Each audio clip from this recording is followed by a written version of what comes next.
ከቁጥር 1 ጀምሮ እናንብብና እንጀምራለን።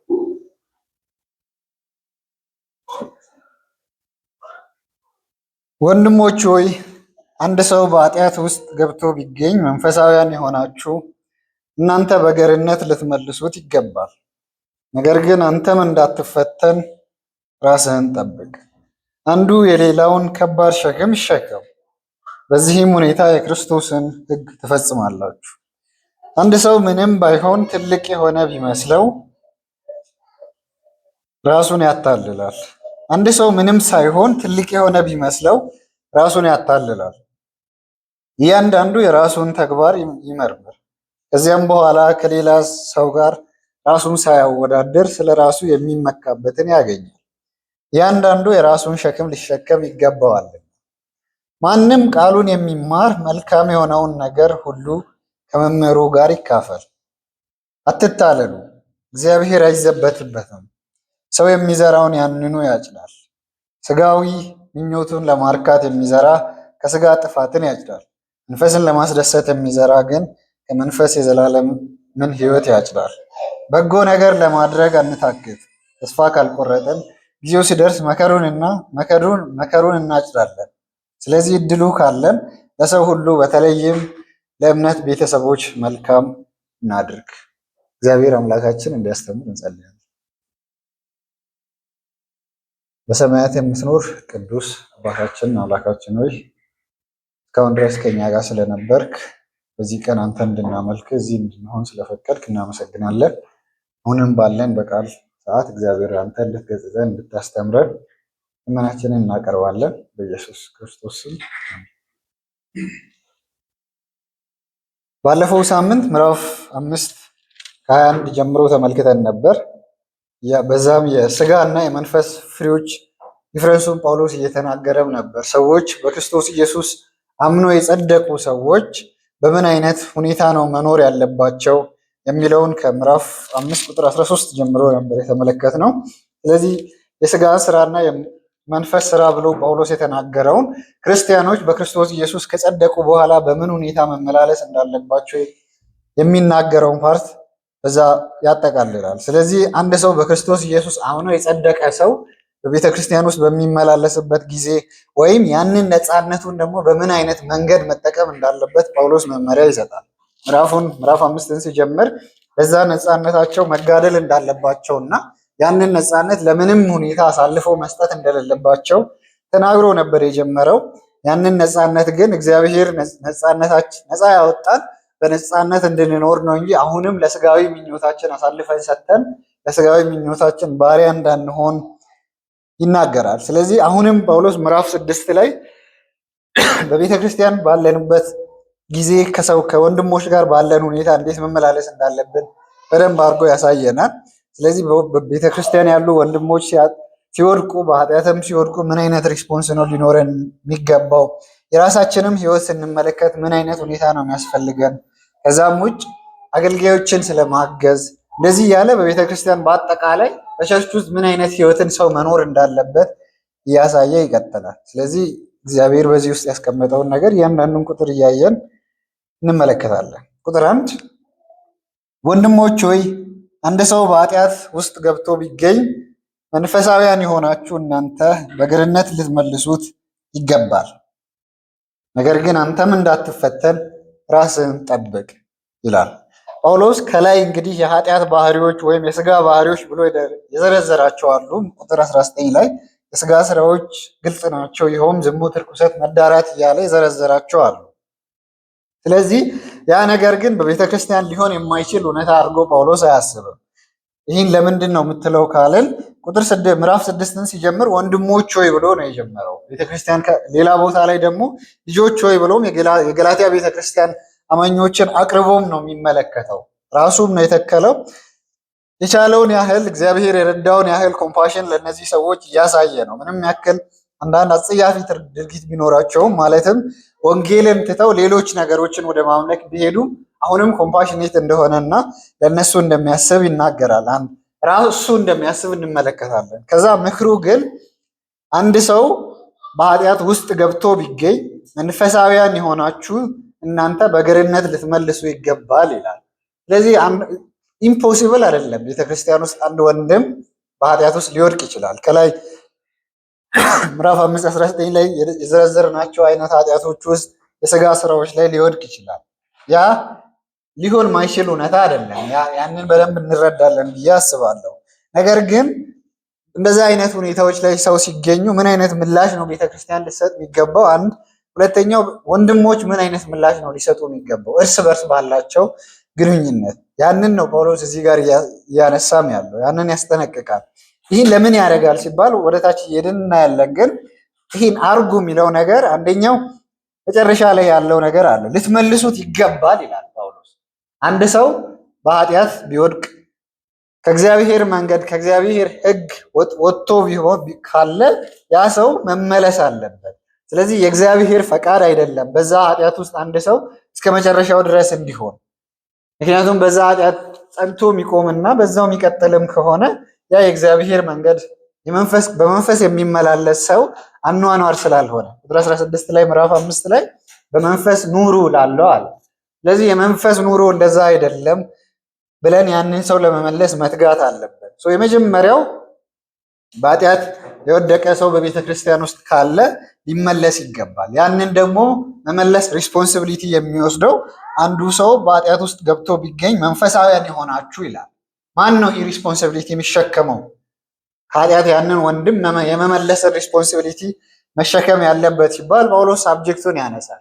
መንፈሳዊያን የሆነ ሰው ሁሉ በቤተ ክርስቲያን ውስጥ ያለ ሰው ሁሉም ያንን ኃላፊነት ይሸከማል። ስለዚህ አንድ ወንድም በቤተ ክርስቲያን ውስጥ እያለ የዘረዘርናቸው አይነት ኃጢአቶች ውስጥ ከወደቀ የቤተ ክርስቲያን ወንድሞች ሪስፖንሲቢሊቲ ነው ማለት ነው። አይድል ሆነን እኔ አያገባኝም እኔ ያልወደኩም ብለን መመላለስ የለብንም። ያ የቤተ ክርስቲያን ስርዓት አይደለም። እዚህ ጋር አንድ አሰርሽን መስራት ይገባል ብዬ አስባለሁ። ቸርች ኢንዲቪጁዋል ነች፣ እውነት ነው። አንድ ሰው ቸርች ኢንዲቪጁዋል አይደለችም፣ ይቅርታ። እግዚአብሔር የሚያድነን በክርስቶስ ኢየሱስ በማመን ነው። ነገር ግን አምነን ብቻችንን አይደለም ክርስትናን የምንኖረው፣ ኮሚዩኒቲ አለ ማለት ነው። የእግዚአብሔር ቤተክርስቲያን የኪዳኑ ሕዝብ የምንለው አለ፣ ኮቨናንት ኮሚዩኒቲ የምንለው።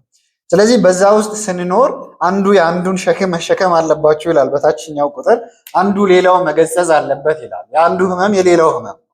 በክርስቶስ ኢየሱስ አንድ አካል ነን ብላ የምትኖር ቤተክርስቲያን ያ አይነት ሸክም አንዱ ለሌላው ሊኖር ይገባል። እሱስ እስከየት ድረስ ነው ስንል ከኃጢአት ለመመለስ እስከ መትጋት ድረስ።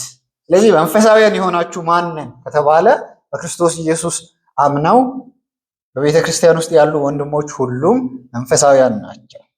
አኪውላሊ ግን እያደገ ሄዶ ሚኒስተርስ አገልጋዮችን ሊያመለክት ይችላል። ግን ዊዛውት ኢንክሉድ ሳያደርግ አይደለም ምዕመኑ።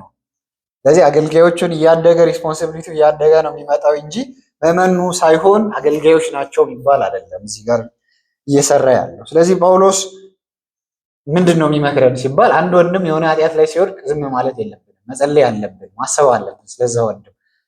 በግላችን አግኝተን ማንም ሳይኖር ያንን ወንድም ማውራት አለብን። ይህ ነገር ትክክል አይደለም በእግዚአብሔር ቃል አማካኝነት ብለን።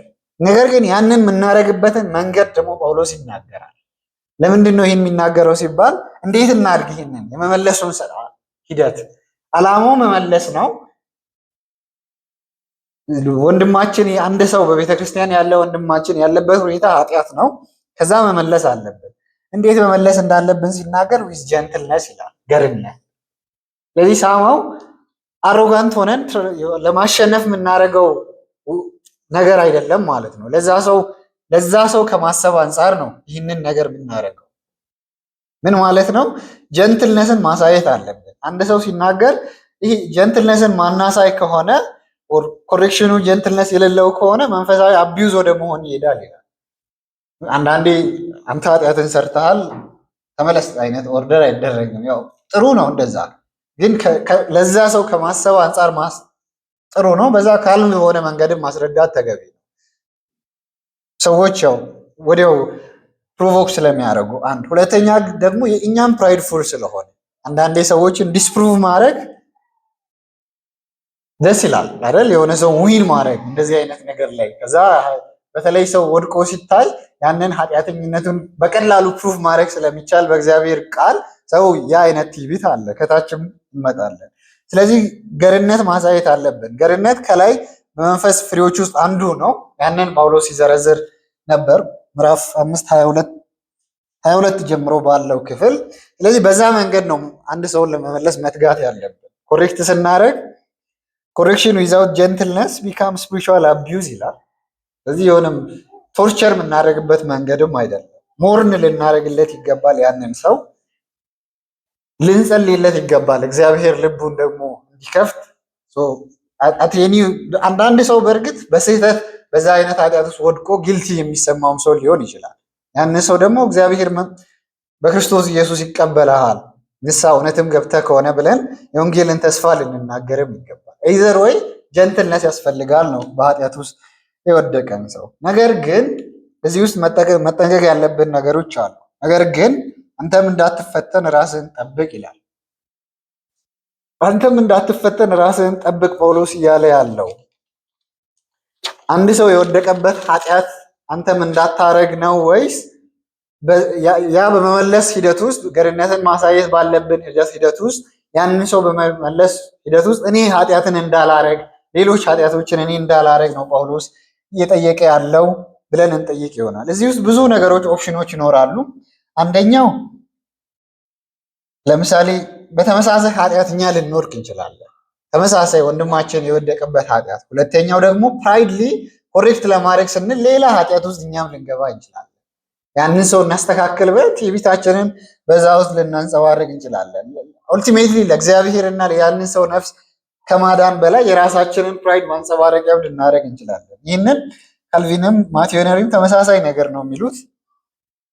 we ought to deal very tenderly with those who are overtaken to sin because we none of us know but it may sometime or other be our own case። የኛ ሁኔታ ያ እንደማይሆን በምንም እርግጠኛ ልንሆን አንችልም እግዚአብሔር ካልጠበቀን በስተቀር ማቴዎነሪ ይሄን ያለው። ስለዚህ የኛ እጣ ፋንታም ሊሆን ይችላል። ስለዚህ ኢንሳም ኤክስቴንት እኛ የምናሳየውን ኮምፓሽን ነው ሰው ሊያሳይ የሚችለው።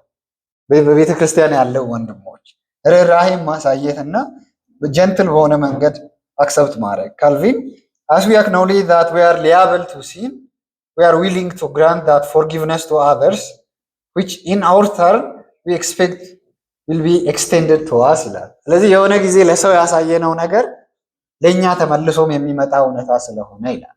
ስለዚህ አንተም ራስን እንዳትፈተን የሚለው ከዚህ ከሁለቱም አንፃር መመልከት እንችላለን። አንደኛው ፕራይድፉል እንዳልሆን መጠንቀቅ አለብኝ በዛ ውስጥ ያ ማጥያት ውድቀት ስለሆነ። ሁለተኛው ግን የኔም እጣ ፋንታ የኃጢአትን አክቹዋል ዴፊኒሽን ልረዳ ይገባል። የኔም እጣ ፋንታ ያ ሊሆን ይችላል። ስለዚህ ከዛም በላይ ሌላኛው ኦፕሽን ካየን ክርስቶስ ምህረት አድርጎልናል በጣም እጅግ በጣም ክፉ ከሆነ ኃጢአት። ስለዚህ ለዛ ወንድምም ክርስቶስ ምህረት ያደርግለታል ነው። ስለዚህ የምናደርገውን ነገር በጥንቃቄ ልናደርግ ይገባል በዛ ሂደት እኛም በኃጢአት እንዳንወድቅ። ቁጥር 2 አንዱ የሌላውን ከባድ ሸክም ይሸከም፣ በዚህ ሁኔታም የክርስቶስን ሕግ ትፈጽማላችሁ ይላል። ይህን ስናይ ሪል ቤተክርስቲያን ውስጥ በክርስቶስ ኢየሱስ ነፃ የወጣ ሰው የሚመላለስበት መመላለስ ነው። ከላይ በኃጢአት የወደቀን ሰው ለመመለስ ጥረት አድርጉ፣ ያንን ስታደርጉ ግን በገርነት አድርጉ አለ። እሱ ብቻ አይደለም፣ ቅድምም ብያለው፣ ኮሚዩኒቲ ነው ቸርች።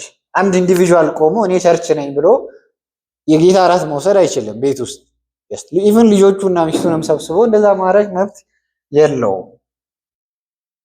አንድ ሁለተኛ ደግሞ የራሴን ችግር ከፈታው አምዳን በቃ ብዬ ወደ ዘላለም ህይወት በቃ ችግር የለብኝም እንደዚህ አድርጌያለሁ። ያንንም ካውንተር ያደርጋል። ቁጥር 5 ላይ ቁጥር 4 ጀምሮ ግን እኔ ሳቲስፋይድ ነኝ የሚባል ክርስትና የለም። ወንድሜ ሰፈር እያደረገ በቤተክርስቲያን ያለ ሰው ሸክም ከብዶት እየተሰቃየ እኔ በቃ የሚባል ኮሚዩኒቲ የለም። ስለዚህ የሌላን ሰው በርደን መሸከምን ነው ጳውሎስ እያለ ያለው።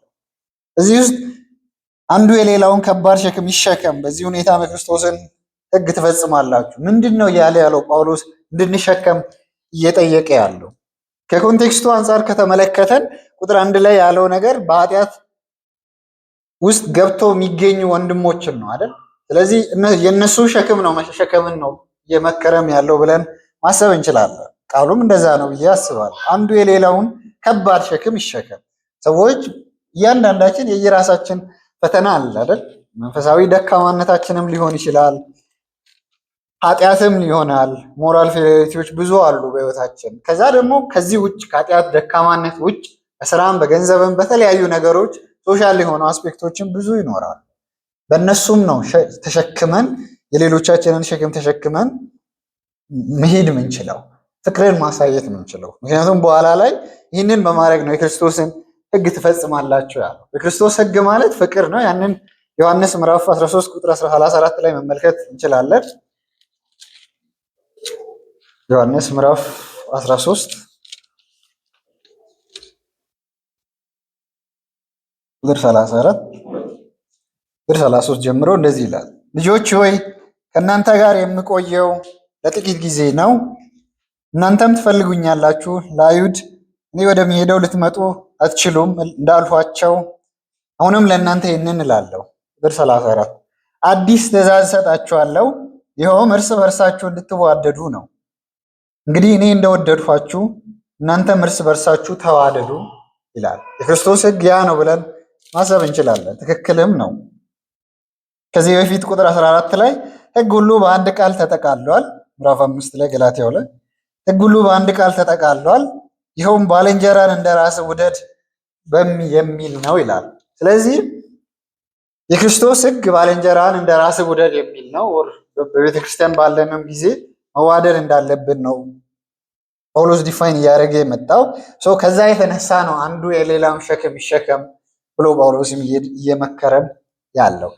ይህንን ለምንድን ነው እኔ ምን አገባኝ የሌላ ሰውን ሸክም ለመሸከም፣ ኃጢአቱን፣ ድካሙን፣ መንፈሳዊ ድካሙን፣ ሌሎች በህይወቱም የሚያጋጥሙ ፈተናዎችን በርደን ለወንድማችን ለቤተክርስቲያን ላለ ሰው የሆኑበትን ነገር የምናደርግበት ምክንያት ምንድን ነው ካልን አይ ቲንክ የእኛ ሸክም የት እንዳረፈ ማሰብ ጥሩ ነው ያስባለሁ። ምክንያቱም ኢየሱስ ክርስቶስ ሊያድነን ሲመጣ ያደረገው ነገር ምንድን ነው ሲባል ሸክማችንን ተሸክመው ነው ወንጌሉ የሚለው። ስለዚህ ሁላችንም የሆነ አካል ሸክም ተሸክሞ ነው ያዳነን። የእኛን እርግማን ተሸክሞ እሱ የተረገመ ሆኖ ነው ያዳነን። ምዕራፍ 3 ቁጥር 13 ላይ ይህንን ክፍል ተመልክተን ነበር ከዚህ በፊት። ኢየሱስ ክርስቶስ በእንጨት ላይ የሚሰቀል ሁሉ የተረገመ ነው ተብሎ ስለተጻፈ ክርስቶስ ስለኛ እርግማን ሆኖ ከሕግ እርግማን ዋጅቶናል። ስለዚህ የክርስቲያን ስነ መለኮት በዛ ላይ ነው ዲፔንድ ያደረገው። ክርስቶስ ስለኛ እርግማን ሆኖ ከሕግ እርግማን ዋጅቶናል። የእኛን ሸክም ተሸክሞ እኛን ነፃ አውጥቶናል። ስለዚህ በክርስቶስ ኢየሱስ ያሉ ወንድሞች እርስ በርስ አንዳችን የሌላችንን ሸክም ልንሸከም ይገባል ነው። ምንም የሌላችንን ወንድም ሸክም ብንሸከምም ክርስቶስ የእኛን ሸክም የተሸከመውን ያህል አንሸከም። እንደርስታንድ ካደረጋችሁ ኢየሱስ ክርስቶስ በመስቀል ያደረገውን፣ ኢየሱስ ክርስቶስ በእኛ ምክንያት የተቀጣውን ምንም ያክል ምናረግ ያን ያህል ማድረግ አናረግም። ያን ያህል ደግሞ ኤክስፔክትም አለመደረጉ በጎ ነው ለኛ ያንን ማድረግ ስለማንችል። እግዚአብሔር እጅግ በጣም ቸር ነው ያንን ከኛ ኤክስፔክት ባለማድረጉ። ኢሳይያስ ምዕራፍ 53 ላይ ቁጥር 4 በእርግጥ እርሱ ቁጥር 3 በሰዎች የተናቀ የተጠላ የሕማም ሰውና ስቃይ ያልተለየው ነበር። ሰዎች ፊታቸውን እንደሚያዞሩበት አይነት የተናቀ ነበር፣ እኛም አላከበር ነው። በእርግጥ እሱ ደዌያችንን ወሰደ፣ ሕመማችንንም ተሸከመ። ስለዚህ እኛ የወንድሞቻችንን ሕመም እንሸከም ነው። ኢየሱስ ክርስቶስ የተሸከመው አይነት ሕመም አንሸከምም በእግዚአብሔር ፊትም። በዛ ውስጥም ክርስቶስ ያዘዘውን ትእዛዝ እንፈጽማለን። ቁጥር 3 አንድ ሰው ምንም ሳይሆን ትልቅ የሆነ ቢመስለው ራሱን ያታልላል። እያንዳንዱ ስለሚገናኝ ላንብብ። እያንዳንዱ የራሱን ተግባር ይመርምር፣ ከዚያም በኋላ ከሌላው ሰው ጋር ራሱን ሳያወዳድር ስለ ራሱ የሚመካበትን ያገኛል። እያንዳንዱ የራሱን ሸክም ሊሸከም ይገባል ይላል። በፕሮብለም ከላይ ያልናቸውን ነገሮች ቁጥር 1 እና 2 ላይ ያልናቸውን ነገሮች እንዳናረግ ሊያደርገን የሚችለው ቁጥር 1 እና 2 ላይ ምንድን ነው ያልነው? በኃጢአት የወደቀውን ወንድማችንን ሪስቶር ለማድረግ በጀንትልነት ወር በገርነት እንስራ ይላል። መንፈሳዊ የሆነ ሰው አንድ። ሁለተኛው ደግሞ አንዱ የሌላውን ሸክም ይሸከም፣ በቤተክርስቲያን ባሉ ወንድሞች መካከል ይህ አይነት ባህሪ ይኑር ይላል። ይህንን ግን እንዳናረግ ሊያደርግ የሚችል አንድ ነገር አለ። እሱ ምንድን ነው ሲባል ፕራይድ። ቁጥር 3 እስከ 5 ድረስ አታክ የሚያደርገው ፕራይድን ነው በአጠቃላይ ማለት እንችላለን። ምን ማለት ነው? ቁጥር 3 ላይ አንድ ሰው ምንም ሳይሆን ትልቅ የሆነ ቢመስለው ራሱን ያታልላል አይደል? የፕራይድ ዴፊኒሽኑ እሱ ነው። ምንም ሳይኖረው for if anyone thinks he is something when he is nothing he deceives himself። ፕራይድ የመጀመሪያ የሚያደርገን ነገር ዲሲቭ ማለት ነው የሚያደርገን። ከዚያስ ፕራይድ ምን ማለት ነው ከኮንቴክስቱ አንጻር ካለን አንድ ሰው ራሱን በስነ ምግባር ከሌላው እንደተሻለ አድርጎ ሲያስብ ነገር ግን በእግዚአብሔር ፊት ምንም ቢታገል ተቀባይነት የሚያስገኝ ጽድቅ ሊኖረው እንደማይችል ሳያቅ ሲቀር በዛ መንገድ ነው ሰዎችን በገርነት አንድልም ላያደርግ የሚችለው። በእግዚአብሔር ፊት ምንም የለውም፣ ባዶ ሰው ነው፣ ኃጢአተኛ፣ ምንም የሚመካበት ነገር የሌለው ግን ደግሞ በተግባሩ ፕራይድፉል የሚሆን ሰውም ነው። ያ ባህሪም ነው የብዙ ሰዎች ባህሪ። አንዳንዴ ያለቀቀ ይሄ እንደ ጳውሎስ ይዞን የመጣ ሮሜ 7 ላይ ጳውሎስ እንደሚገልጸው ይዞን የመጣ አሮጌው ማንነት አለ ክርስቲያኖች መካከል። ስለዚህ ሞራሊ ፕራይድፉል ልንሆን አይገባም። ሰዎችን በገርነት ነው አንድ ልናረግ የሚገባው። አንዱ የሌላውን ሸክም ሊሸከም ይገባል። አንድ ቀን ያ ፈተና ያ ውድቀት የእኛም ውድቀት ሊሆን ይችላል። እሱ ባይሆንም ደግሞ ይሆናል ፎር ሹር። ግን በእግዚአብሔር በክርስቶስ ኢየሱስ የታዘዝነው ትእዛዝም ነው። ስለዚህ ዶንት ቢ ፕራይድፉል ነው። ይህንን ላለማድረግ ምንድን ነው መፍትሄው ሲባል ፕራይድፉል ላለመሆን ምንድን ነው ኦፕሽኑ ሲባል ቁጥር 4 5 ያንን ነው አሁንም የሚሰጠን። ምንድን ነው ኦፕሽኑ? አንደኛው የፕራይድ ችግር ከሰዎች ጋር ኮምፔር ማድረግ ነው ራሳችንን። ለምን እንዴት ሲባል ለምሳሌ እኔ እንደዚህ ይሄን ያክል ባይብል አንብቤያለሁ፣ ይሄን ያክል ሄዳለሁ፣ በየሳምንቱ ቸርች ሄዳለሁ፣ እንደዛ ማያረግ ሰው ሲገኝ ኦር ኮንሲስታንት ማይሆን ሰው የሚታገል ሰው ሲገኝ ያ አይነት ተግባሮቻችንን ቲክ እያደረግን ፕራይድፉል ልንሆን እንችላለን። አሲፍ እነሱን እንድናደርግ የቻልነው በራሳችን ትጋት መስሎን። ያንን ማድረግ በጎ ነው፣ ያ መጥፎ ነው እያልኩ አይደለም። ያ ከእግዚአብሔር የበዛለን ጸጋ ነው። የእግዚአብሔርን ቃል በየቀኑ ማንበብ ከቻለን፣ ተንበርክከን በክርስቶስ ኢየሱስ ፊት መጸለይ ከቻለን፣ ከወንድሞች ጋር ህብረት ማድረግ ከቻለን ይህንን እንድናደርግ ያደረገው የእግዚአብሔር ጸጋ በስቶልን ነው እንጂ ከራሳችን የሆነ ነገር የለም። ያንን መረዳት አለብን። ስለዚህ ፕራይዳችን ራሳችንን ከሰዎች ጋር እያነጻጸርን ቲክ የምናደርገው ነገር ሊኖር አይገባም። ቁጥር 4 እያንዳንዱ የራሱን ተግባር ይመርምር፣ ከዚያም በኋላ ከሌላው ሰው ጋር ራሱን ሳያወዳድር ስለ ራሱ የሚመካበትን ያገኛል። ስለዚህ ሰዎች ከሰዎች ጋር ሳይሆን የራሳቸውን ጽድቅ ለመፈለግ መጣር ያለባቸው ከእግዚአብሔር ሕግ ፐርፌክት ከሆነ ከእግዚአብሔር ሕግ አንጻር ነው ማለት ነው መመልከት ያለባቸው።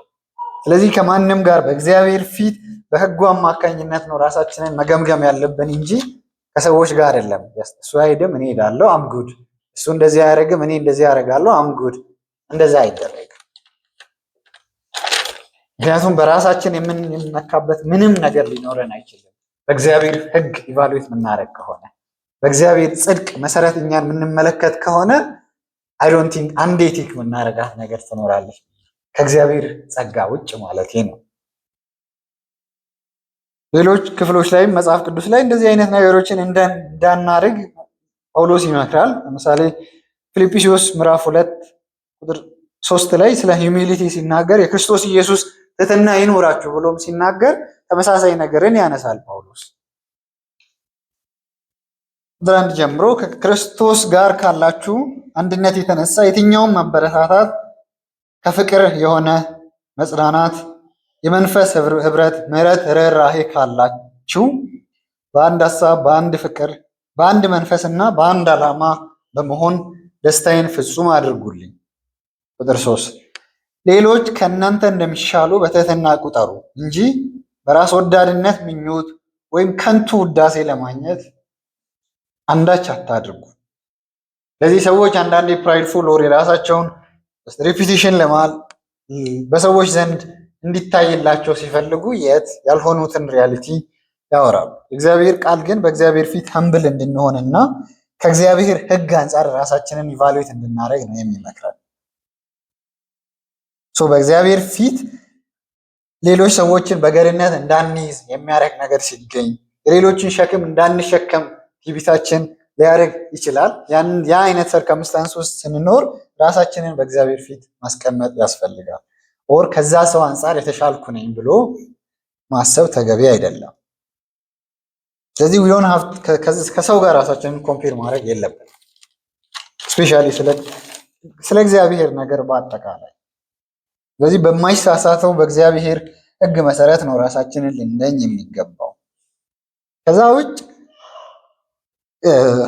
ፍራስትሬሽንም ነው ሰው ጋር ኮምፔር የሚያደርገው። ለምሳሌ አንዳንዴ ከሱ የተሻለ ሰው ደግሞ ሲያይ በራሱ ጀጅመንት የተሻለም ሊሆን ይችላል በክርስቲያናዊ አኗኗር በመንፈስ ሲመላለስ፣ ያኔ ደግሞ ሊጨነቅ ዲፕሬሽን ውስጥ ሊገባ ማለት ነው። ምን ማለት ነው? በዚህ ውስጥ ምንድነው እዚህ ውስጥ ያለው ትግል? በአንድ በኩል ፕራይድፉል መሆን የለብንም ነው። በሌላ በኩል ደግሞ ራሳችንን ከክርስቶስ ውጭ ተመልክተን ሌላ ሰው ከኔ ይሻላል እያል ማለት እኔ ተቀባይነት አላገኝም በእግዚአብሔር ፊት ያለ እንደዚህ አይነት ፍራስትሬሽን ማለት ነው። ኦፍኮርስ ትሁት ሆነን ሌሎችን ቅድሚያ መስጠት አለብን። ሌላ ሰው ከኛ የተሻለ እንደሆነ ማሰብ ጥሩ ነው። ነገር ግን በእግዚአብሔር ፊት እሱን ክርስቶስ ይቀበላል እኔን ግን አይቀበለኝም አይነት ፍራስትሬሽን ከሆነ ወደ ወንጌል ነው የሚሄደው። ስለዚህ አንድ ሰው ምን አይነት ሁኔታ ውስጥ ነው መግባት ያለበት? በክርስቶስ ኢየሱስ በእግዚአብሔር ተቀባይነትን እንዳገኘ ሰው ነው መመላለስ ያለበት፣ ፐርሰናሊ ማለት ነው። ስለዚህ በእግዚአብሔር ፊት በክርስቶስ ኢየሱስ ተቀባይነትን ያገኘ ሰው ከሌላ ሰው የሚገኝ ጭብጨባ ምንም አይገርመውም። በየሆኑ መንገዶች ሌላ ሰው ከሱ የተሻለ መሆኑም በክርስቶስ ኢየሱስ ያለውን ተቀባይነት ምንም አፌክት ስለማያደርግ አያስጨንቀውም። ቢማር ነው እንጂ ወንድማችን ከኛ የተሻለ ከሆነ ከሱ ትምህርት ወስደን እናድጋለን። ከኛ ያልተሻለ ከሆነ ደግሞ እሱን አስተምረን በጀንትልነስ አስተምረን እናሳድጋለን። ዳሳው ኮሚዩኒቲ ሊኖር ይችላል። የክርስቶስ መንገድም ያ ነው። ስለዚህ በእግዚአብሔር ፊት ተቀባይነትን ያገኛል፣ የሚመካበትንም ነገር ያገኛል። እኔ አንድ ትምክህቴ ሊኖር የሚችለው ጳውሎስ በኋላም ይናገራል፣ ግን የክርስቶስ ኢየሱስ መስቀል ነው አይደል? ኢፍ በክርስቶስ ኢየሱስ በእግዚአብሔር ፊት ተቀባይነትን ያገኘው ከሆነ I will be proudful ከራሴ አንጻር ሳይሆን በክርስቶስ ኢየሱስ ካገኘው ኢንሄሪታንስ አንጻር ርስት አንጻር። ስለዚህ ሁሌም ስለ ራሳችን ከእግዚአብሔር አንጻር ተመልክተን ምን አገኘን ብለን ተመልክተን በአንድ በኩል ሳቲስፋይድ እንሆናለን ባለንበት፣ በሌላ በኩል ደግሞ እግዚአብሔር እንዴት ወደዛ አይነት ቸርነት እንዳመጣን እያሰብን ለሌሎች ምህረት የምናደርግ ሰዎች እንሆናለን። ስለዚህ ቁጥር 5 ላይ እያንዳንዱ የራሱን ሸክም ሊሸከም ይገባልና ይላል። ይህ ነገር ከቁጥር 2 ጋር የሚጋጭ ይመስላል። ቁጥር 2 ላይ ጳውሎስ አንዱ የሌላውን ከባድ ሸክም ይሸከም፣ በዚያም ሁኔታ የክርስቶስን ሕግ ይፈጽማል አለ። እዚህ ጋር ደግሞ እያንዳንዱ የራሱን ሸክም ሊሸከም ይገባዋልና ይላል። ለምንድን ነው እንደዚህ እያደረገ ያለው? የራሱን ሸክም ለምንድን ነው የሚሸከመው? የኔን ሸክም ሳምባዲ ኤልስ ሊሸከመው አይገባም እንዴ? ይሄንን ከቁጥር 3 ላይ እንግሊዝኛው መጽሐፍትን ስትመለከቱ ግራመሩ ምን አይነት ፍሎ እንዳለ ያሳያል።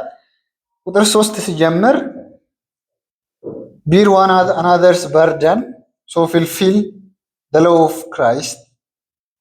ስለዚህ አንዱ የሌላውን ከባድ ሸክም ይሸከም፣ በዚያም ሁኔታ የክርስቶስን ሕግ ትፈጽማላችሁ አለ። ፎር ብሎ ሪዝን ነው የሚሰጠው። ይህንን ልናደርግ የሚገባን ምክንያት ምንድን ነው? ኦር ይህንን እንዳናደርግ የሚከለክሉ ምክንያቶች ምንድን ናቸው ሊሆኑ የሚገባው? ስለዚህ ቁጥር 3 እስከ 5 ድረስ ጳውሎስ እየተናገረ ያለው ተመሳሳይ ነገር ነው። ኮንቴክስቱ አንድ ወጥ አድርገን ብናነብ ጥሩ ነው ብዬ አስባለሁ። እንደዛም ይላሉ ኮሜንታተሮችን፣ ቼክ ማድረግ ትችላላችሁ። ምን ማለት ነው? ሰዎች በገርነት አንድል ሰዎችን ላያደርጉ የሚችሉበት ምክንያት ሪስፖንሲቢሊቲ ይውሰዱ ነው የራሳቸው። ፎር ኢች ዊል ሃቭ ቱ ቢር ሂዝ ኦውን ሎድ። ስለዚህ የየራሱን ሪስፖንሲቢሊቲ ሰዎች ሊሸከሙ ይገባል። በፍርድ ቀን ፊት ሁሉም ሰው ካልቪንም ማቴነሪንም ቼክ ማድረግ ትችላላችሁ። በፍርድ ቀን ሁሉም ሰው ብቻውን በእግዚአብሔር ፊት ይቆማል። ከዛስ የሌሎችን ሸክም ተሸከሙ ኦር ሄልፕ አዘርስ ዊዝ ኦቨርዌልሚንግ በርደን ስቲል ኬሪ ዮር ኦውን ሪስፖንሲቢሊቲ ይላል። ማለት ኃጢአትን የሰራ ነው ኦር በውድቀት በእግዚአብሔር ፊት የወደቅ ነው በእግዚአብሔር ፊት ዲፎልት ህግን ያልፈጸም ነው የሆነ ሰው ሸክማችንን ስላልተሸከመ ደግሞ ማለት የለብንም። እንደዚህ አይነት ነገር መጥፎ ነው። ራሳችን እግዚአብሔር ፊት ይሄ ዳዊት የሚለው ጩኸት አለ አይደል? ለምሳሌ ጦርነት ህዝቡ ስላልወሰደኝ ነው ዳዊት ሊል አይችልም። ከበርሳዊ ጋር ከዘመተ በኋላ የሆነ ሰው አንደርስታንድ አላደረገኝም የሆነ ሰው አላገዘኝም ብሎ ኤክስኪውዝ ሊሰጥ አይገባም። ስለዚህ በእግዚአብሔር ይሄ ነው ሀምብል ሊያደርገን የሚችለው። ምክንያቱም በእግዚአብሔር ፊት ራሳችንን ኃጢአቶችን ራሳችንን ድካሞችን አይተን ያንን ሪስፖንሲቢሊቲ ከወሰድን ሌላ ሰውም ኃጢአት ሲሰራ ሌላ ሰውም ሲወድቅ እኔም ፔን ውስጥ እኔም ጊልቲ ውስጥ ነኛ ለዛ ሰውም ላዝንለት እችላለሁ። የዛን ሰው አንደርስታንድ ፌሌሪቲዎችን አንደርስታንድ ላደርግለትም እችላለሁ። ከዛ እውነትም ጀጅመንት ዴይ ላይ የእግዚአብሔር ፍርድ ቀን ላይ ብቻችንን ነው የምንቆመው። ደግሞ ያኔ በኮሚዩኒቲ አይደለም የሚሄደው በእግዚአብሔር ፊት ብቻችንን ቆመን ላደረግነው ነገር እንጠየቅበታለን። ያኔ ኤክስኪውዝ የለንም ማለት ነው። እንደ ሔዋን ኦር እንደ አዳም ለምን ፍሬውን በላ ሲባል እሷ ነች የምንለው ሰው አይኖረንም በእግዚአብሔር ፊት ስንቆም። ስለዚህ እንደዚህ አይነት አጋጣሚዎች ላይ እግዚአብሔር ፊት የቆመ ሰው እግዚአብሔር ጽድቅን በትክክል የተረዳ ሰው አጥፍቻለሁ ይቅርታ አድርግልኝ ነው የሚለው። ለምሳሌ ዮሴፍ ዋሪፍ የፖቲፋራ ሚስት ልብሱን ለማውለቅ ስትሞክር ቢተኛ እሷ ነች ያሰናከለችኝ አይነት ስነ መለኮት ቢሰራ ዳስ ናት ሃው ኢት ወርክስ። ኃላፊነት ነው መቀበል ያለብን። ዳዊትም ያደረገው ያንን ነው። ስለዚህ በእግዚአብሔር ፊት እያንዳንዳችንን የራሳችንን ሸክም ልንሸከም ይገባል። we should be responsible for our burden።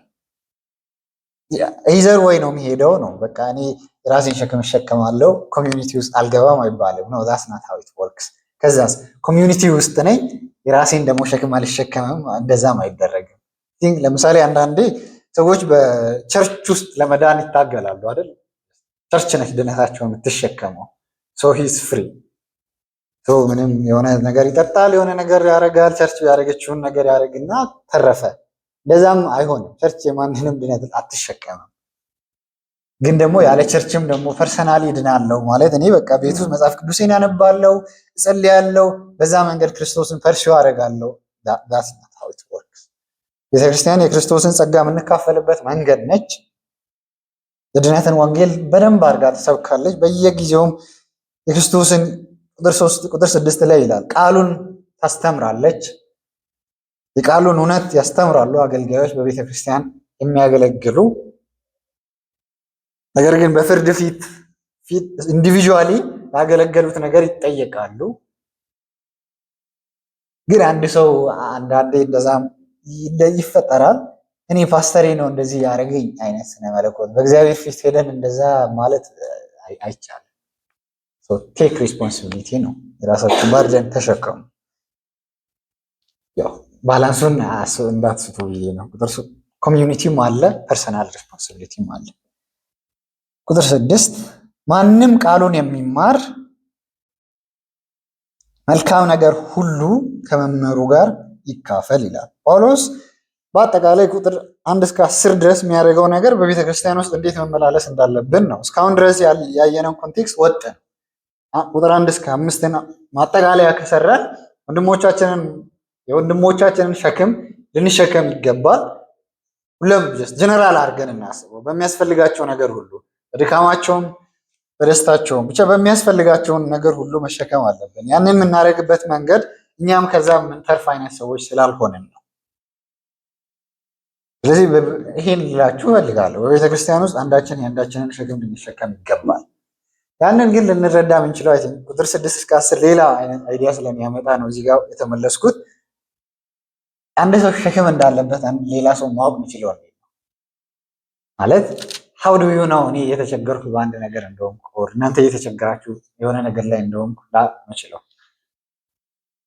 እኔ ሚስቲካል የሆነ እውቀት የለኝም ማለት የሆነ ሰው ምን እንደሚያጋጥመው ካልነገራችሁ or እርስ በርስ ካላወራችሁ ፕራክቲካሊ ነው ይሄን እያወራ ያለው። ተገናኝታችሁ ችግሬ እንደዚህ አይነት ነገር ቸግሮኛል ምን ላድርግ ጸልይልኝ፣ ሌላ ሰውስ እንደዚህ አይነት ነገር ቸግሮኛል ሶ ሄልፕ ሚ፣ እንደዚህ አይነት ኮሚኒኬሽን እርስ በርስ ከሌለን ልናውቅ አንችልም።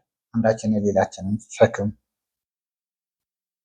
ስለዚህ ያው ዲሲፕሊናችንን ጠብቀን አትንካኝ አልነካም አይነት ህይወት ነው ማለት ነው። ሞስት ፕሮባብሊ ብዙዎቻችን እየኖርን ያለ ነው። ያ ጥሩ አይደለም። ኦር የሆነ የተግባባናቸው ጓደኞች መካከል እርስ በርስ ኮሚዩኒየን ያ ጥሩ ነው። ቸርች ግን በሆል ነች ኮንግሪጌሽን። እያንዳንዳችሁ እያንዳንዱን የቸርች መንበር እየጠራችሁ ኢንተርቪው ማድረግ ኃላፊነት እየተናገርኩ አይደለም። ነገር ግን እግዚአብሔር በሰጣችሁ እድል ያንን ማሳየት ጥሩ ነው። ቁጥር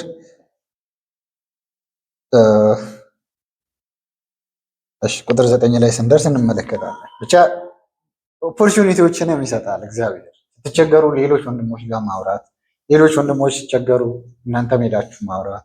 በዚህ መንገድ ነው ኮሚኒኬሽን ልንፈጥር የምንችለው፣ ኮሚዩኒቲን ቢውልድ ማድረግ የምንችለው። ቁጥር 6 እስከ 10 ቁጥር 6 ማንም ቃሉን የሚማር መልካም የሆነውን ነገር ሁሉ ከመምህሩ ጋር ይካፈል። አሁንም በቸርች ውስጥ ያለ ነገር ነው አይደል? አሁን ደግሞ አገልጋይ ቤተ ምዕመናን ለአገልጋዮች ምን ማድረግ እንዳለባቸው ይናገራል። እዚህ ጋር ኮቴሽኖችን አበዛለሁ በደንብ ምክንያቱም ኮት አደርጋለሁ ኦቶሪቴቲቭ ለማድረግ ስለፈለግኩ። ማንም ቃሉን የሚማር ተማሪ ነው አይደል? ቤተክርስቲያን ውስጥ ተቀምጠው ምዕመኑ ሁሉም። ስለዚህ ይሄ ምንም ኮንፊውዝ አያደርገንም። ከመምህሩ ጋር በቤተክርስቲያን ውስጥ ቃሉን የሚያስተምር ሰው። ስለዚህ ሁለት ሊንክ አለ ማለት ነው። የሚማር ሰው አለ፣ መምህር አለ። መልካም የሆነውን ነገር ሁሉ ከመምህሩ ጋር ይካፈል። ይሄ ኮማንድ ነው የእግዚአብሔር መንፈስ ቅዱስ የሚሰጠው። ምን ማለት ነው?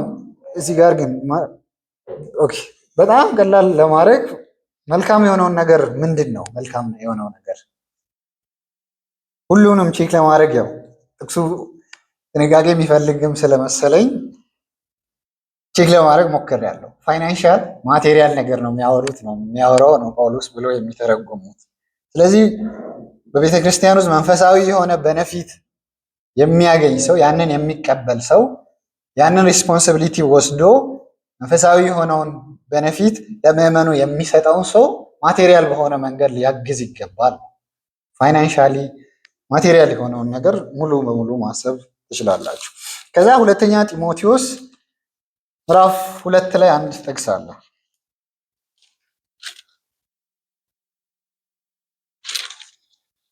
ሁለተኛ ጢሞቴዎስ ምዕራፍ 2 ቁጥር 4 ላይ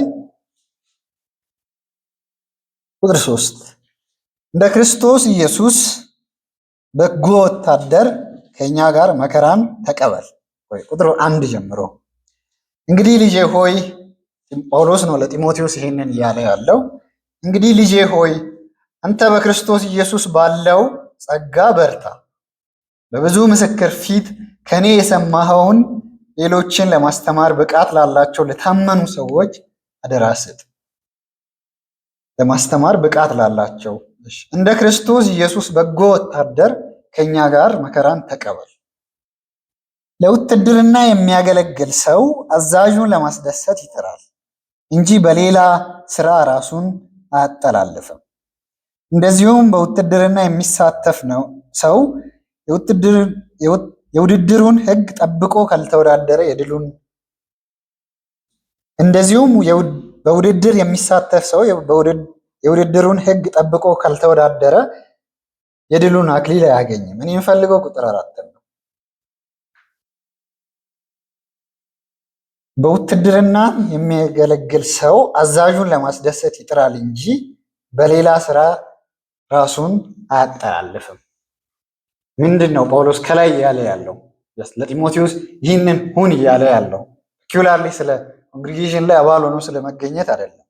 አንተ አገልጋይ ነህ፣ ይህንን ከኔ ነው የተማርከው፣ ይህንን አገልግሎት ለማስተማር ብቃት ላላቸው ሰዎች ስጥ አለ። መከራን ተቀበል አለ። ከዛስ ፎከስ እንዳይበተን ብሎ የሚናገረው ነገር አለ። በውትድርና የሚያገለግል ሰው አዛዡን ለማስደሰት ይጥራል እንጂ በሌላ ስራ ራሱን አያጠላልፍም።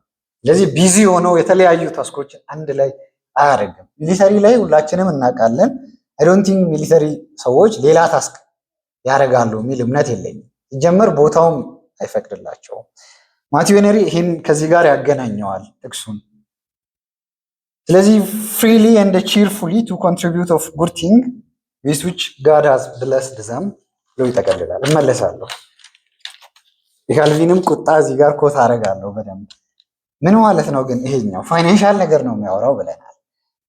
በክርስቶስ ኢየሱስ የክርስቶስ ኢየሱስን አደራ ተሸክመው በየጊዜው ወንጌልን ይዘው ወደ ምዕመን የሚገቡ ሰዎች፣ የሚያስተምሩ ሰዎች መንፈሳዊ በነፊት ቤተክርስቲያን መተን ተጠቅመናል ብለን የምናስብ ሰው ከሆንን ያንን ስፒሪቹዋል የሆነ ብለሲንግ ለመስጠት የሚታገሉ ሰዎች ካርናል ብለሲንግ አያስፈልጋቸውም ብለን አናስብም። ፊዚካል የሆነ ኒድ የላቸውም ብለን ደግሞ ማሰብ ተገቢ አይደለም።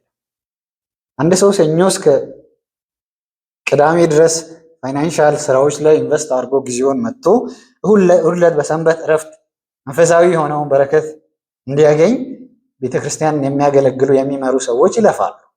ያንን እነ ጳውሎስም ሲያደርጉ እንመለከታለን። እነዚህ ሰዎች አግዟቸው ነው የሚለው። ይህ ከእግዚአብሔር ዘንድ የተሰጠ ትእዛዝ። በዚህ መንገድ ኦቶሪቴቲቭ መሆን ይቻላል ብዬ አስባለሁ።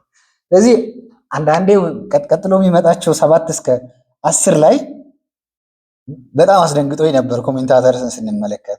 ቁጥር 7 ላይ አትታለሉ የሚለው ሰዎች ለዚህ ኤክስኪውዝ ሊሰጡ ሊጀምሩ ነው ይላል። ማቴሪያል ኮሜንታሪ ላይ ኤክስኪውዝ ይሰጣሉ ማለት ቤተክርስቲያን የሚመሩትን አገልጋዮች ያላገዝኩበት መንገድ ገንዘብ ስላልነበረኝ ስላልሞላልኝ የሆነ ኢንቨስት እንደዚህ አይነት ኤክስኪውዞችን ሊሰጥ ነው ያለው።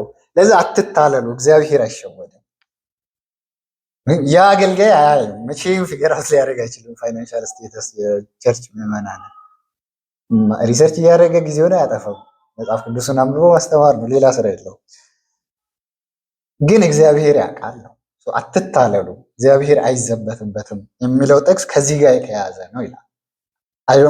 አይ ቲንክ ዳት ልክ ነው ብዬ ማስባለሁ።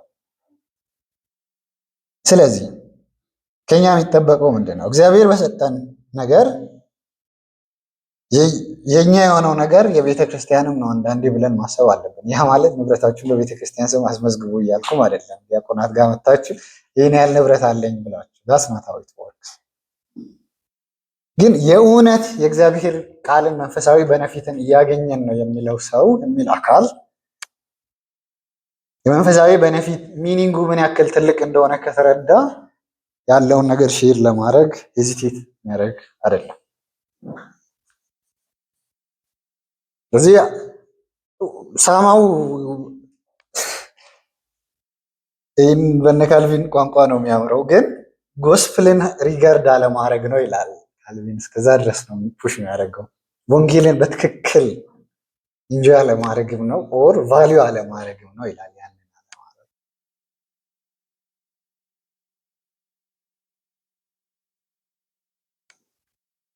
ያው ተገቢ ነው ብዬ አስባለሁ። በእግዚአብሔር ፊት የሚታገልን ሰው ማገዝ፣ በሚያስፈልገው ነገር በምንችሉት ነገር ማገዝ ተገቢ ነው ብዬ አስባለሁ።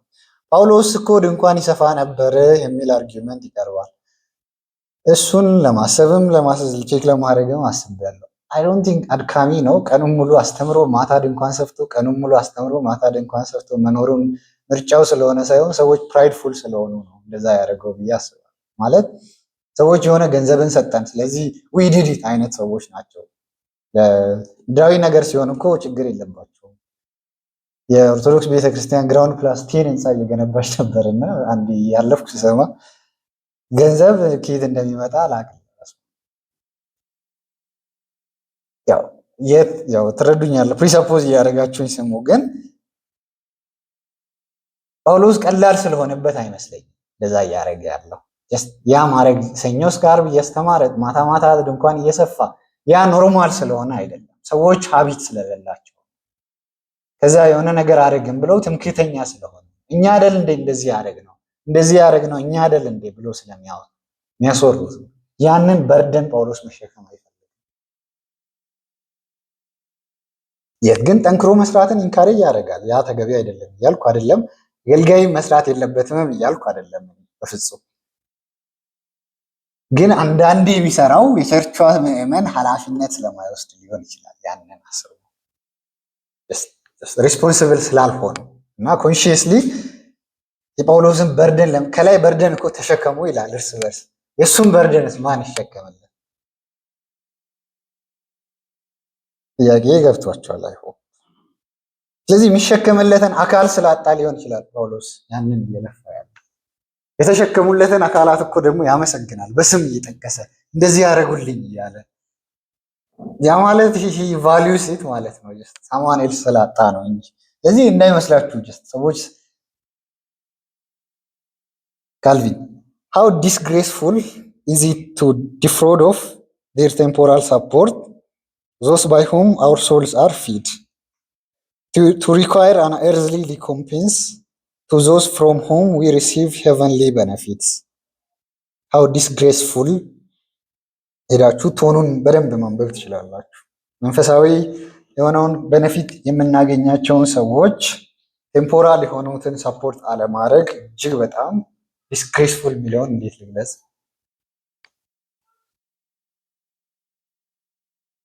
ስለዚህ ማቴዎ ሄንሪ ፕሮፐር አቴንሽን ሹድ ቢ ፔይድ ቱ ጉድ ኤንድ ፌዝፉል ፓስተርስ ይላል ካልቪን ነው ያለው። ስለዚህ ተገቢ የሆነ ጥንቃቄ ተገቢ የሆነ ድሪን አድርጎ እኮ በቃኝ ሊል ይችላል አገልጋይ አይደል? እኔ ምን አታገለኝ። ያው ቁጥር 9 ላይ አንታከት ይላል። ሰው መታከት ስለሚችል ነው ያ አይነት ነገር የሚናገረው። ስለዚህ ሰዎች መታገዝ አለባቸው። ቁጥር 7 አትታለሉ፣ እግዚአብሔር አይዘበትበትም። ሰው የሚዘራውን ያንኑ ያጭዳል። ቅድም ለማለት እንደሞከርኩ አሁንም ካልቪንን ኮት ላድርግ። ለፓስተሮች ለአገልጋዮች ፊዚካል የሆኑ ቴምፖራል ኒድን ማቅረብ እዚህ ጋር ብቸኛ ጥያቄ ባይሆንም ይላል the supply of means bodily want is not the sole question but it involves the degree of our regard for Christ and his gospel ይላል ቅድም ያልኩት። ስለዚህ አንዳንዴ እግዚአብሔር አይሸወድም የሚለውን ጥቅስ የግድ ለቤተክርስቲያን የሚያገለግሉ ሰዎችን ሰፖርት ስላላረኩ እግዚአብሔር ይፈርዳል ከሚለው ጋር ብቻ መያዝ ተገቢ ባይሆንም ነገር ግን ያንን አያካትትም ማለትም ደግሞ ልክ አይደለም። ምን ማለት ነው? ለክርስቶስ እና ለወንጌል ያለንን አክብሮትም ያሳያል ነው። ለወንጌል እና ለክርስቶስ ያለንን ቫልዩም ያሳያል። በዛ መንገድ እግዚአብሔርን ሰርቭ ማድረግ አለማድረግ ደግሞ መነቀፍ አለበት። አርሲ አንዴ ሲያወራ ሰምቻለሁ። ሰዎች በጣም አስቸጋሪ ነው ቤተክርስቲያን ውስጥ ይልና እስከ ድረስ ነው ይሄ አስራት ምናምን ቤተክርስቲያን መዋጮውን ተውት፣ ግን አገልጋይ ማገዝም ይቅር። ግን ቸርች ላይ አርሲው ጸሐፊ ነው፣ ብዙ መጽሐፍትን ጽፏል። መጽሐፍትን ጽፎ አሳትሞ እዛ መጽሐፍትን ለገበያ ሲያቀርብ ብር አመጣለሁ ብሎ ይወስዱና ይጠፋሉ ይላል።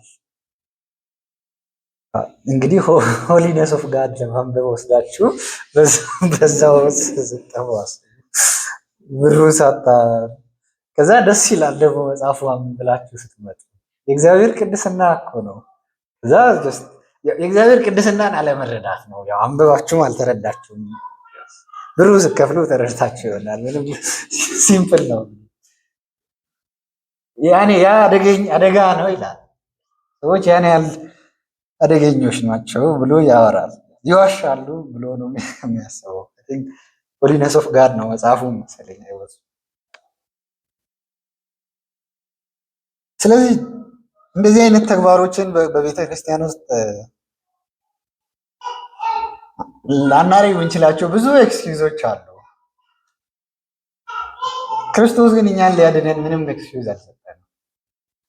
ስለዚህ ጀስት ለሰርቪስ ኤክስኪውዝ አይሰጥም ነው።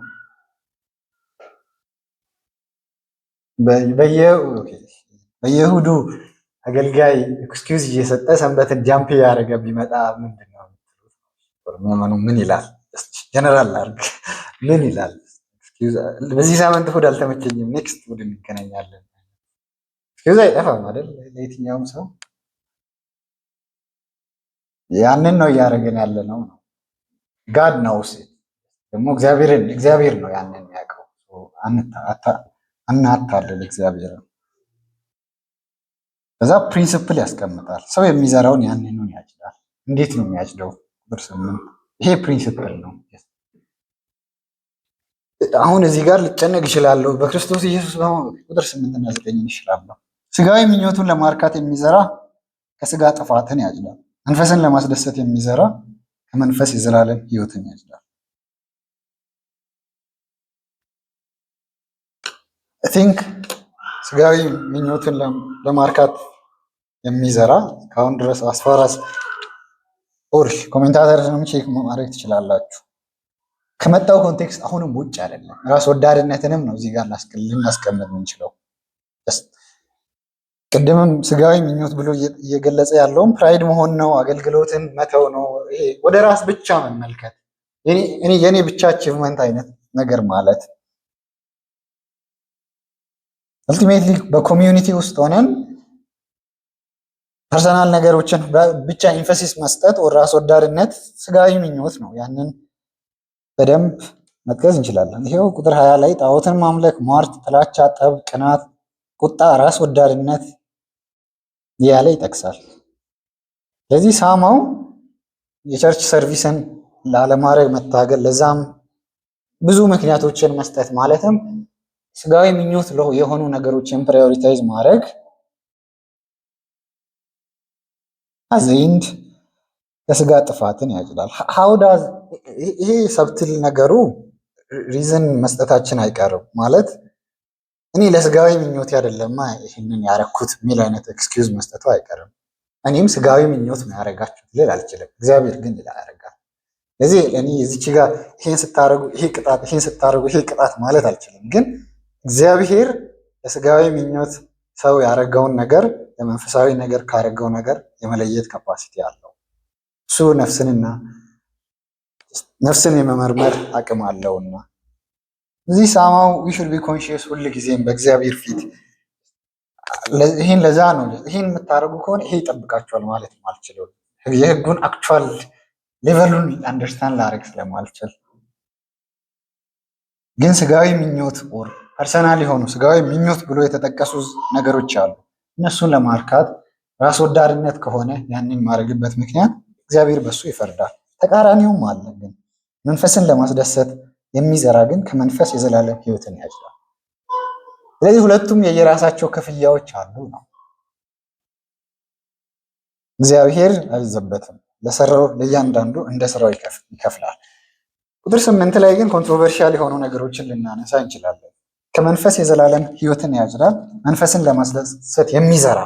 ስለዚህ የዘላለም ህይወትን የምንወርስበት ምክንያት በዘራነው ዘር መጠን ነው ወይ? በሰራነው መልካም ስራ ልክ ነው ወይ? ለምሳሌ ቁጥር 6ን ኮት ካረግን አገልጋዮችን ባገዝነው ልክ ነው ወይ? ስለዚህ ጀስት ኔሰሰሪ ኮዛችን ምክንያቱም ይላል አይደል ጥቅሱ መንፈስን ለማስደሰት የሚዘራ ግን ከመንፈስ የዘላለም ህይወትን ያጭዳል።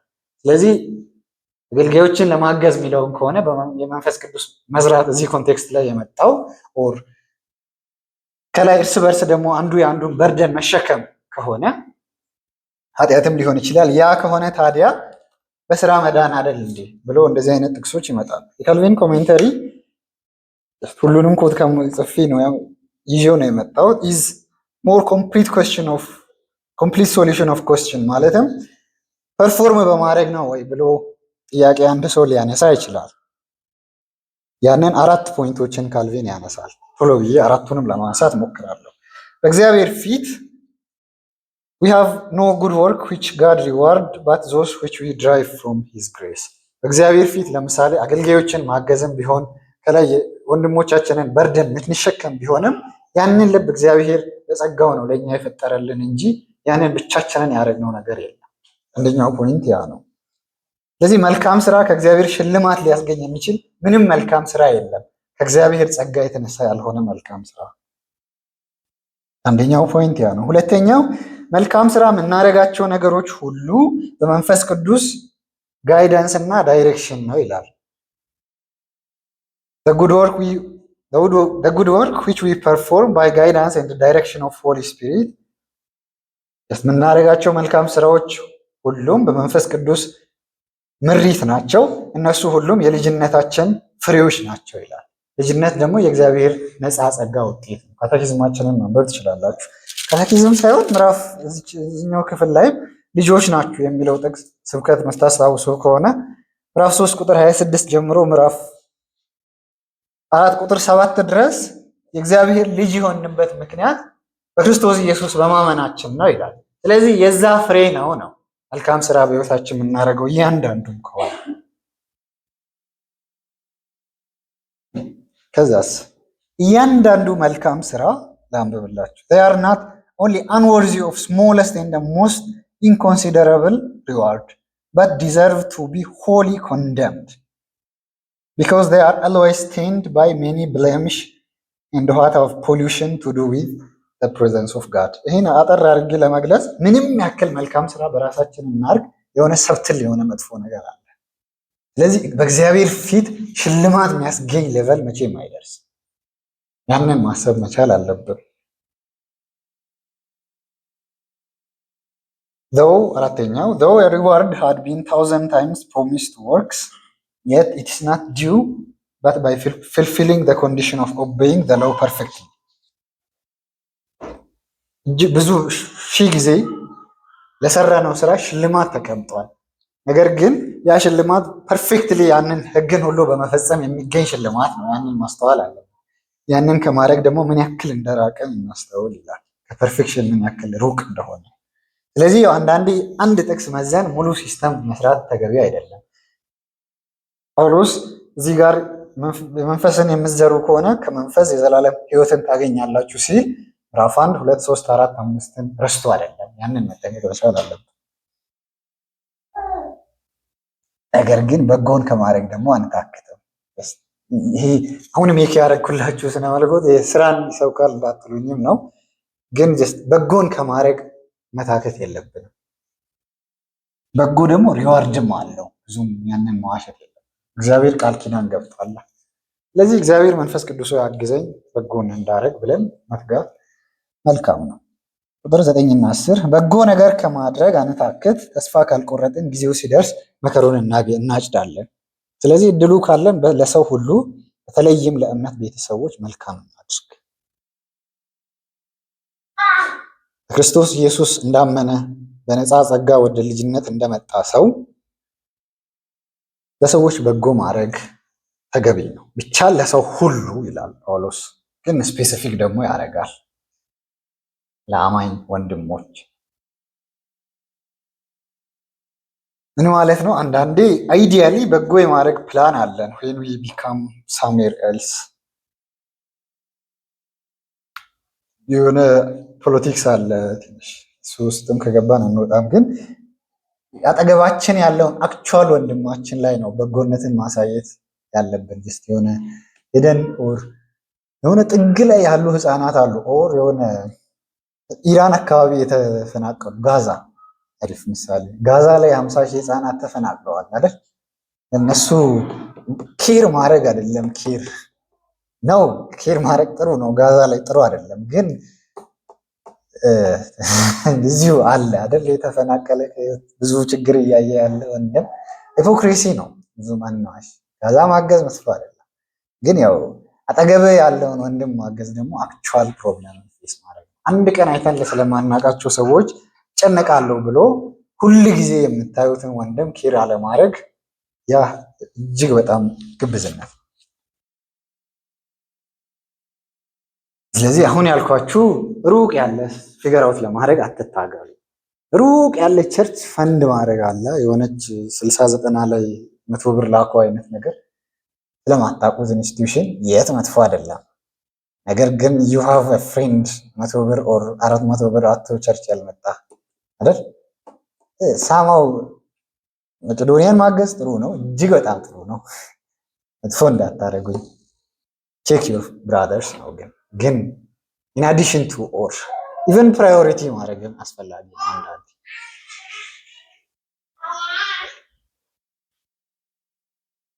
ቁጥር 9 ላይ ተስፋ ካልቆረጠን እያለ ያለው ለምንድን ነው? ሪዋርድ አንዳንዴ ብዙ ጊዜ ላናገኝ እንችላለን። ለዚህ ላረግነው ነገር ያው በሚታይ መንገድ ኦር ለኛ ክሊር በሆነ መንገድ ላናይ እንችላለን። በደንብ አንብባችሁ ፈተና ጥሩ ውጤት ከሰራችሁ ያው ፈተናው ሲታረም ይመጣል አይደል? ኦር መልካም ግሬድ ኦር ከሰራችሁ ለዛ የሚገባው ሪዋርድ ኤኒ ሌቨል ልታገኙ ትችላላችሁ። መንፈሳዊ በሆነው ሁኔታ ግን አንዳንድ ሽልማቶች ይቆያሉ ኦር እየተሸለመም ፊገር አውት ላናደርግ እንችል ይሆናል። ለምሳሌ አንደኛው ምሳሌ ለዚህ ጳውሎስ በሕይወቱ እግዚአብሔርን ነው ያገለገለው። እጅግ በጣም ብዙ በጎነትን ነው ለሰዎችም የሰራው። የጳውሎስ ሽልማት ታዲያ ምንድን ነው ካልን ቆሮንቶስ ትንሽ ፈቀቅ እንዳለ ቀውጢ ይፈጥራሉ። ምን አይነት ኬዎስ ውስጥ እንደገቡ ገላትያ ሰብኮ አስተምሮ እንደሄደ ሐዋርያ አይደለም አይነት ደውት ውስጥ ይገባሉ።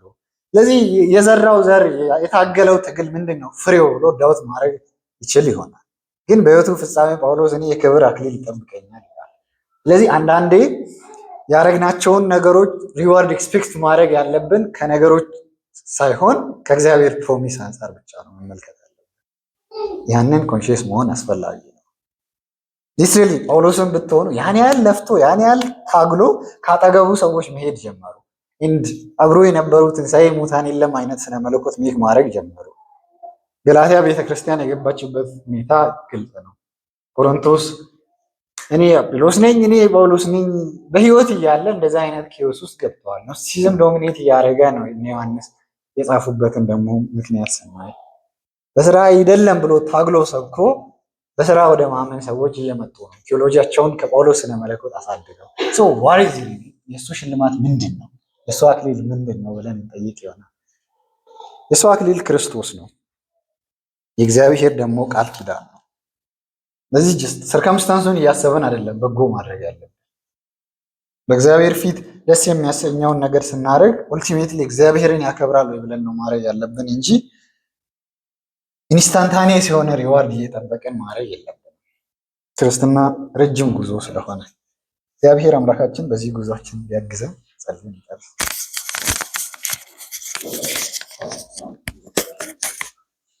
እግዚአብሔር አምላካችን ሆይ ስለ ቸርነትህ ስለ በጎነትህ እናመሰግናለን። በሕይወታችን ዘመን እንድንተሳሰብ ህብረትን ስለሰጠህን እግዚአብሔር ሆይ እናመሰግናለን። በልጅ በክርስቶስ ጸጋ ደግሞ ስላዳንከን በዚህ ወንጌል በዘላለም ሕይወት ስላመጣህንም እናመሰግናለን። እግዚአብሔር ሆይ በአንተ ፊት የልጅህን ሕግ መፈጸም እንድንችል እርስ በርስ መዋደድ እንድንችል አንዳችን የሌላችንን ሸክም መሸከም እንድንችል እግዚአብሔር ከኛ የሚጠብቀውን ኃላፊነት መወጣት እንድንችል ማስተዋል እንድንችል እግዚአብሔር አንተ እንድትረዳን እንለምናለን። እግዚአብሔር ሆይ ሰዎች አንተን በማታለል በፍርድ ፊት እንዳያፍሩም አንተ ማስተዋልን እንድትሰጥ የክርስቶስን ወንጌል እና ክርስቶስን አቃሎ መመልከት እንዳይሆን አንተ እንድትረዳቸው እለምናለሁ። እስካሁን ድረስ ስለበደልነው ኃጢአት አንተ ይቅር እንድትለን እጸልያለሁ። ካሁን በኋላ እንድትረዳን እንለምናለን። በመንፈስ መመላለስ በመንፈስ መዝራት በዛም ዘላለም ሕይወትን እግዚአብሔር ሆይ አንተ እንደ ሪዋርድ እንድትሰጠን በልጅ በክርስቶስ ኢየሱስ መስቀል ስር ቁጭ ብለን ያ መስቀል በዛ መስቀል የከፈለው መስዋዕትነት እግዚአብሔር ሆይ ታላቅ ስለሆነ ልጅ እንድንመላለስ በሚፈልገው መንገድ መመላለስ እንድንችል አንተ እርዳን። እዚህም አንተ እንድትረዳን እንለምናለን። ለወንድሞች ፍቅርን ገርነትን ማሳየት እንድንችል አንተ ማስተዋልን ስጠን በኢየሱስ ክርስቶስ